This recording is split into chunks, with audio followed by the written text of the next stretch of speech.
7 minutes past 8. Good morning. If you just joined us, you're listening to Saturday Breakfast on BBC Essex with me, Emma Bullimore. 1 week to go till the big day. Oh, I hope you're all ready for it. We're trying to keep it quite light this morning, but we are going to talk about something a little bit more serious now because, as you know, we're facing an Omicron wave at the moment, aren't we? And millions of people have experienced coronavirus. Lots of people have experienced COVID here in our county. And thankfully, the vast majority go on to make a full recovery. But we know that for those suffering with long COVID, the battle can actually feel like it's just started. And I know this personally, a very close friend of mine who's going to be bridesmaid for me next year, contracted COVID and has got long COVID, and it has absolutely transformed her life. And I know that she finds it very frustrating that people don't talk about it in the way that they talk about coronavirus in general, but long COVID is not necessarily part of the conversation. So we wanted to talk about that a little bit this morning, especially because a couple living in Southend contracted COVID at the beginning of this year, and they have been left with debilitating symptoms that are still going on almost a year on. And they're here to tell us their story because they're fighting for others with the condition to feel heard, really. And they've launched an online diary sharing an insight into their experiences. I'm pleased to say they join me now, Anthony Lovelace and his wife, Claire Hooper, who are from Southend. Hopefully, when I press this button, they'll be here. Hello.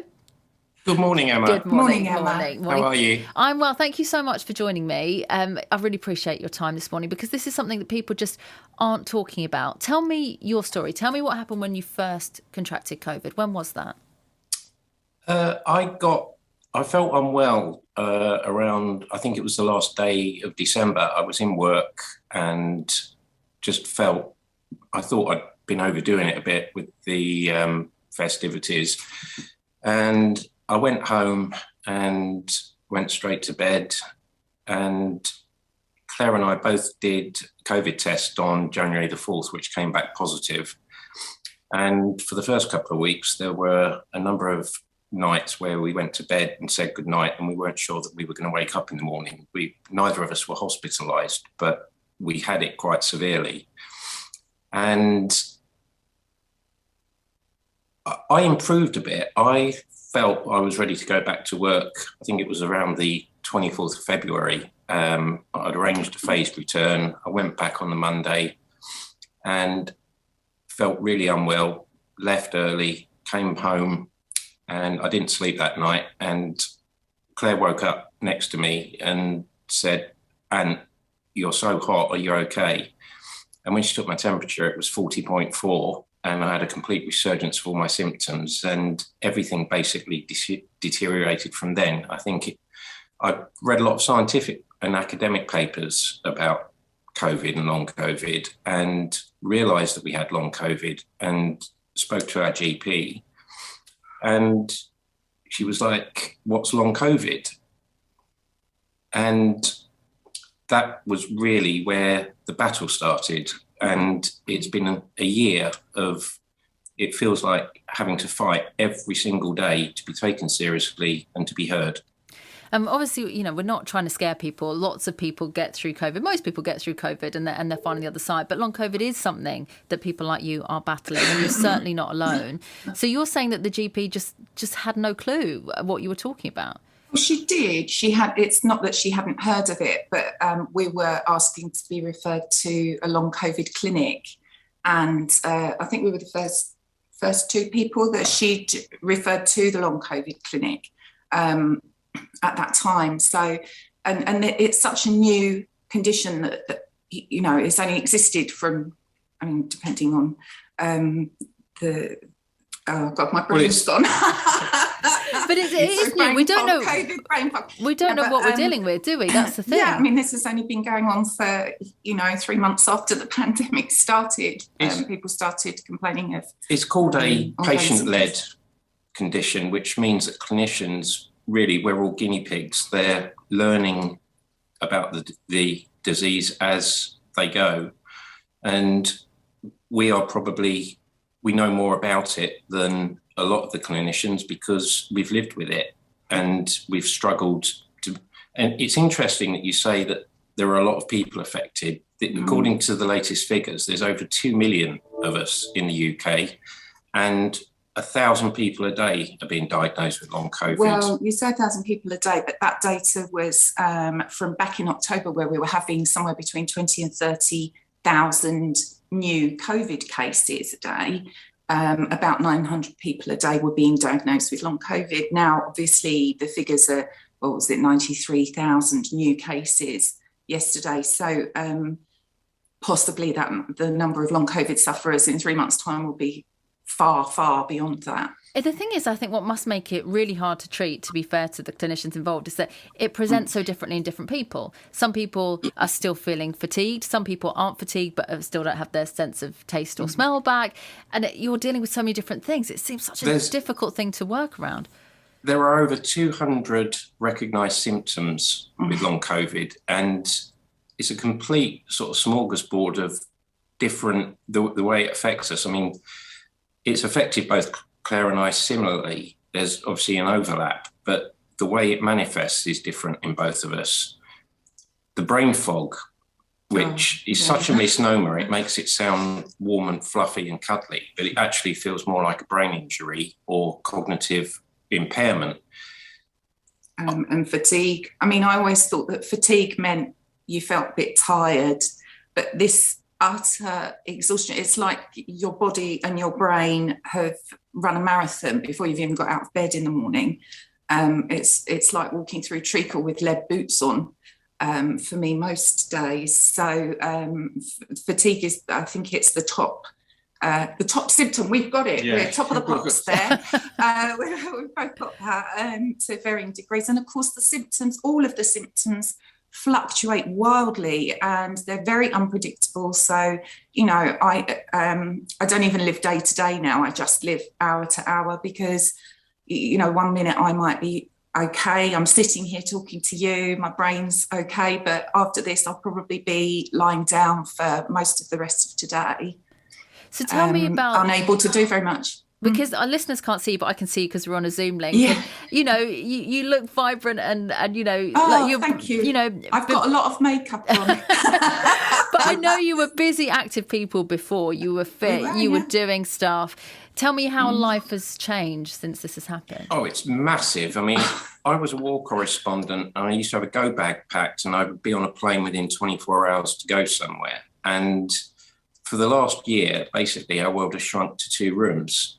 We spent 4 months in bed because we were too ill to get up. We had no energy. It was a struggle even to get dressed. We had our calendar was on the back of the door in the bathroom for appointments and things. We called it HQ because we spent more time in there or in bed than anywhere else. But it's that, you know, I recognise that as a, you know, my sort of white male privilege and the fact that I have media connections, but if I've had to battle as hard as I have this year for us to be heard, it must be so much more difficult for everybody else. And that's one of the reasons we launched the website. We want to signpost to other people. And one of the big frustrations is you feel so unheard.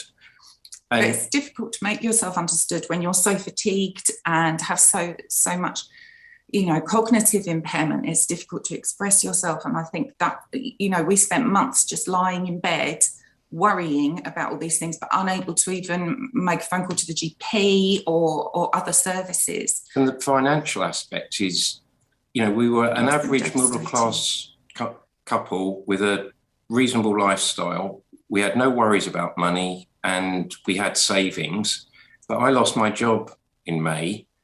Claire went down to half pay. She used to be an NHS nurse, worked Technically, in A&E. I still am a nurse and a health visitor. So, and it was the uncertainty. You know, we'd never navigated the benefit system. We applied for universal credit and we got that fairly quickly, but we applied for PIP and it's just taken. So in June we applied for PIP, but to even apply for the personal independence payments, it's a disability benefit. To even apply for it, first you have to phone a number, explain to them why you want to claim, and then they send you an application form, which is around 50 pages long. And it was so far beyond us. I was bedbound 24 hours a day. You were bedbound for about 22 to 23 hours a day most days. And so in order to do that, it took us a long while to even get through on the phone line. Well, and then we got sent the forms, but had to appoint an advocate to fill the forms in for us. It was just so far beyond us to do that. It's such a minefield that I imagine when you got COVID, I'm sure that was a distressing realisation, but you can't have imagined that all these months later you would still be dealing with it and the repercussions of it. Well, no, and I mean, when we first got COVID, Ant's, quite fit and active and healthy, nothing wrong with him. He's got a kidney missing, but only because he gave it away. And for myself, I was fit and active, but I was quite overweight. And I think one of the good things. But that was my only other health condition is that I was overweight. And so when we first got it, we were like, oh, well, good, we've got that out of the way then. But now, obviously, I'm not overweight now. One of the benefits of this is that I lost 6.5 stone through the symptoms of long COVID. So diarrhea 20 times a day and so on. Yeah, you can't smell. We still have trouble, don't we, smelling and tasting things, or they taste very different now, so you don't really fancy much to eat. But your appetite's low anyway, and if you're unable to get out of bed to do grocery shopping or cook a meal or even come downstairs and open the fridge, then you're going to lose weight. I also grew an inch from being bedbound for so long. Wow, how bizarre. I think gravity sort of pushes you down. It's just, I haven't had any gravity on me that way, yeah. So, I'm so sorry that you're both in this situation. I know that you're not alone. What could actually be done now to help you? What do you want to see happen? I think it would. The benefit system really needs to be streamlined. Oh. I mean, I applied for MI5 a few years ago, and the application process was so straightforward. And when you think how secretive they are as an organisation, to apply for PIP, the information that you have to give is so extensive, and it's almost not just PIP actually, because the council tax reduction that we applied for, that was 37 pages, that application. Again, we had to ask an advocate to fill it in for us, but 37 pages, and they wanted to know my previous address from 25 years ago. That's how far back it went. So, and those sort of things, those hurdles, they're just barriers to people who are already struggling to get the support that they need, either financial or health-wise or physical support. And I think it would make a massive difference if there was a care pathway in place, so that, because there is such a big postcode lottery. It depends where you are in the country. It depends on the long COVID clinic.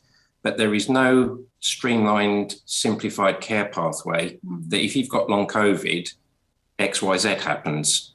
Everybody's experience is different. And this is something important, I think, that even yesterday I had somebody contact me through the website and phone me. He was in crisis. He felt he lives on his own. Well, only because when he contracted COVID and then went on to get long COVID, so his relationship broke down because of that. And he's just trying to, find the will to live, I think. And trying to make sense of it all, because his experience, I think, is familiar from a lot of other long COVID sufferers we've talked to, where they feel that unsupported, they feel that nobody's listening to them.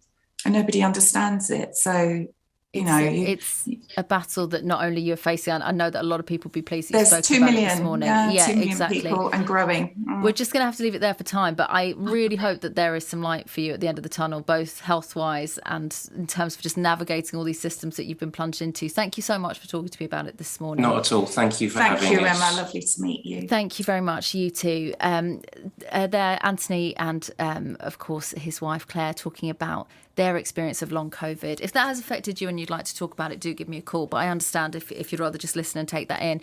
It is something that lots of people are dealing with. And if you're thinking, right, I really must get my booster after hearing that, we will give you an update on where you can go and get your booster, where you can go and do that in Essex this weekend, just being able to walk in straightforward. Okay.